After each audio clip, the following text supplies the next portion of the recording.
This blighted land was an opportunity for growth and development to put something beautiful here for the people. We don't have it all figured out, but here's what equitable community-based development can look like.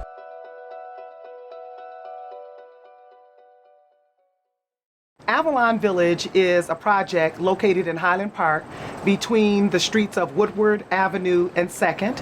It is a whole city block, and basically it was decided that we would create an eco-village here on this block. We would build things from a green infrastructure, recycling things, and basically putting back some of the things that the city had before, but we want to just kind of put them all condensed on one block. I had a little boy, his name was Jacoby, and he got hit by a car on Rhode Island Street, and he got killed. It was a hit and run driver. And that was in 2007, actually September the 23rd, 2007. I had already been looking at this block and just wishing to build it up. And so 6 months after he died, I'm rolling past this block and I see the for sale sign on the house that I actually wanted to buy to start my nonprofit and to build up the block. And that is actually how I got started. So Avalon Village was already started because of needs that I felt that the block needed and things that I wanted to create, and it was just this fertile space. But I would say that it really took off then when I finally got the first piece of property to go ahead and start it. And I put my nonprofit, which is the Moon Ministry, and then also Jacoby Robb Park, and I built them simultaneously.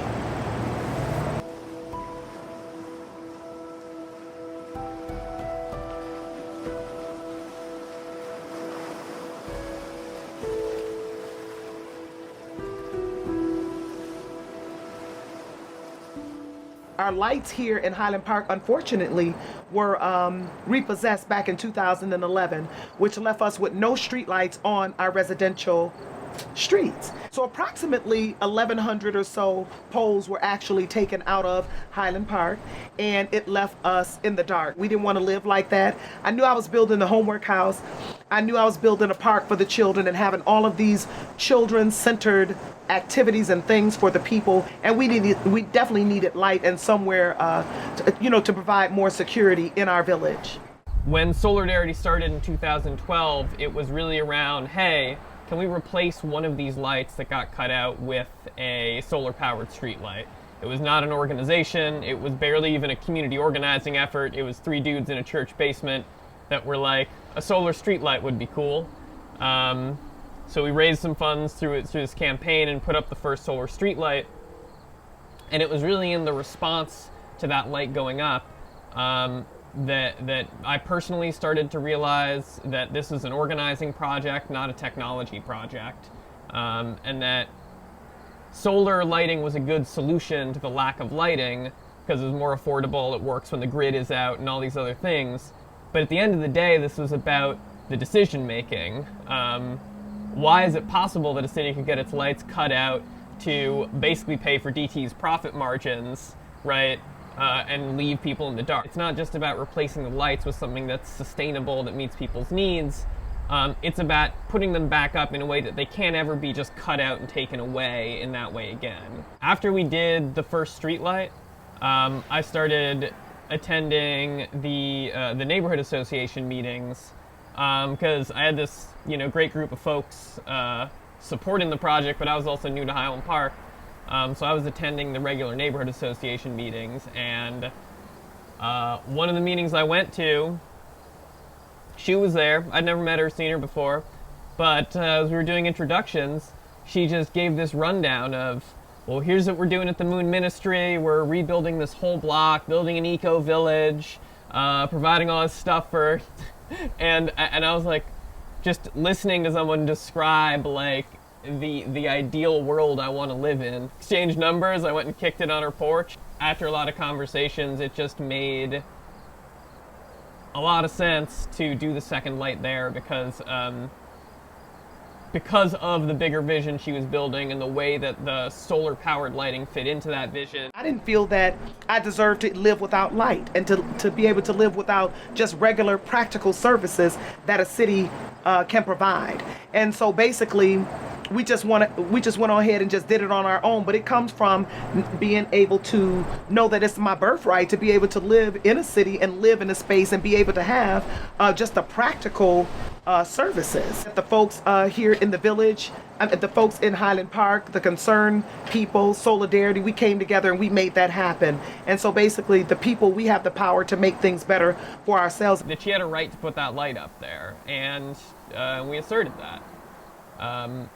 And naturally, some folks are frustrated with that, but ultimately,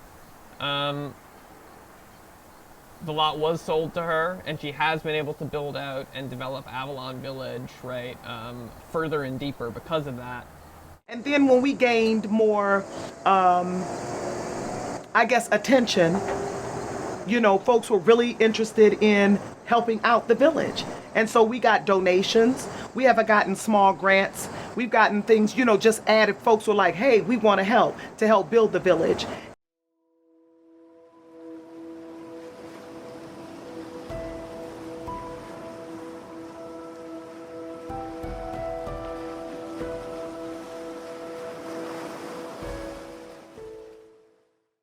Altogether, Avalon Village is made up of 40 lots. We have 40 properties. We have 5 structures, and the rest is land in which we plan on building things out of shipping containers, urban gardens, playgrounds, basketball court, a tennis court for the children.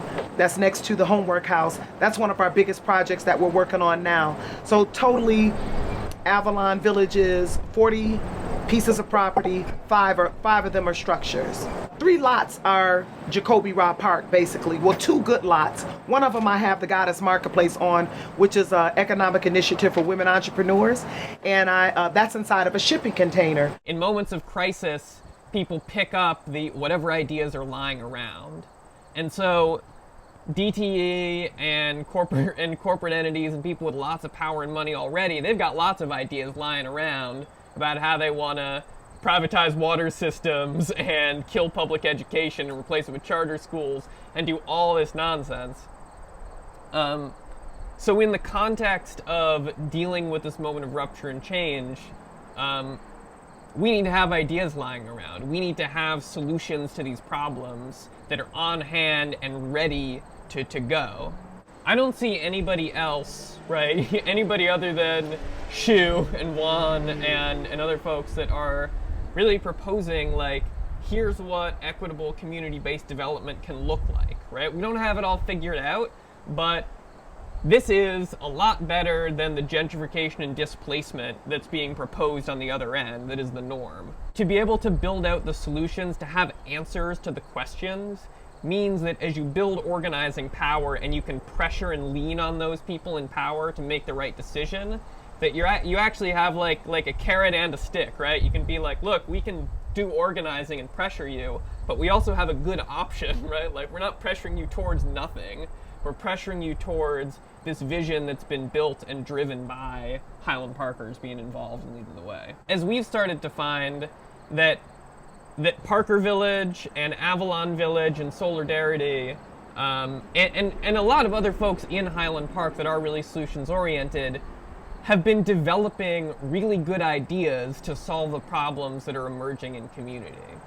And by being out ahead of it and saying, this is what sustainable development can look like, this is what street lighting that provides Wi-Fi and addresses other kinds of justice and access issues in community can look like, by having that like ready and packaged, right, and to be organized to advocate for it, it puts us in a position where when crises hit, right, like, we don't just have to insert ourselves, you know, we're actually getting the calls sometimes for like, what are we going to do about this?